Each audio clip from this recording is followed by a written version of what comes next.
ঘরের কাজ করতে তো ভালোই লাগে, ঘর গোছাতে, ঘরের কাজ করতে, সবকিছু করতেই ভালো লাগে। শুধু ভালো লাগে না রান্না বান্নার আয়োজন করতে।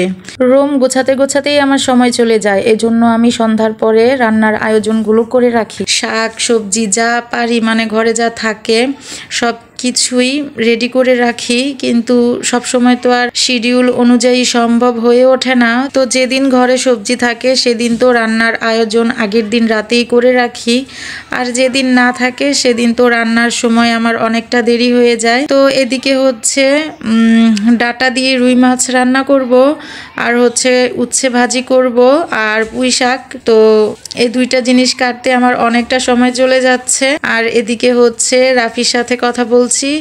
আলহামদুলিল্লাহ রাফি কিন্তু আগের থেকে অনেকটা সুস্থ হয়েছে, আরও কিছুদিনের ভিতরেই স্কুলে যাবে আলহামদুলিল্লাহ।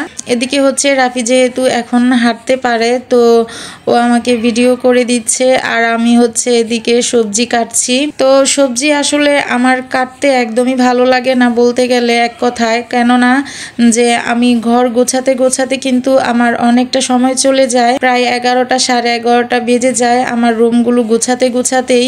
আর এর মধ্যে হচ্ছে একটার আজান দিলেই তো রাফির বাবা খেতে চলে আসে, আর আমার রান্না বান্নার আয়োজন করে তারপরে রান্না করাটা সত্যি আমার কাছে অনেকটা কষ্টের হয়ে যায়। কে হেল্পিং হ্যান্ড খুঁজেও পাচ্ছি না, কারণ তারা হচ্ছে 5 তলার উপরে উঠে কাজ করবে না। আর যখন লিফট পুরোপুরি ভাবে মানে কমপ্লিট হবে বাসাটা, তারপরেই তো লিফট চালু করবে, তখন হয়তো বা হেল্পিং হ্যান্ড খুঁজে পেয়ে যাব। আর ততদিন পর্যন্ত তো আমার কষ্ট করতেই হবে, করার কিছুই নাই। মোট কথা আমার সবকিছু নিজে হাতেই করতে হয়, ঘর মোছা থেকে শুরু করে জামা কাপড় ধোয়া, ঘর গোছানো। এদিকে হচ্ছে আমার বারান্দার বাগান তো আছেই। এদিকে হয়েছে কি, তরকারি কাটতে গিয়ে দেখি অনেকগুলো ধনেপাতা একদম হলুদ হয়ে গিয়েছে, তো এগুলো তরকারিতে দেওয়া যাবে না। আর আমার বারান্দায় যেহেতু ধনেপাতাগুলো অনেকটা বড় হয়ে গেছে, এখন আমি এই ধনেপাতা দিয়েই ডাটা তরকারি রান্না করব।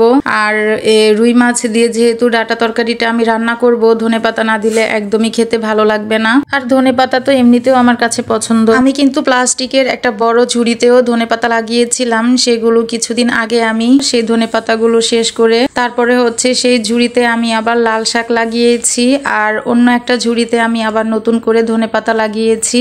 আর এই যেই পাত্র থেকে আমি এখন ধনেপাতাগুলো কেটে নিচ্ছি, এটা কিন্তু একটা বাটি, আর এখানে আমি ধনেপাতা মানে বীজ লাগাইনি, রাফির বাবা দোকান থেকে ধনেপাতা কিনে আনছিল, তো সেই ধনেপাতাগুলো আমি এই বাটির মধ্যে লাগিয়ে রেখেছিলাম কিছুটা জৈব সার আর মাটি দিয়ে।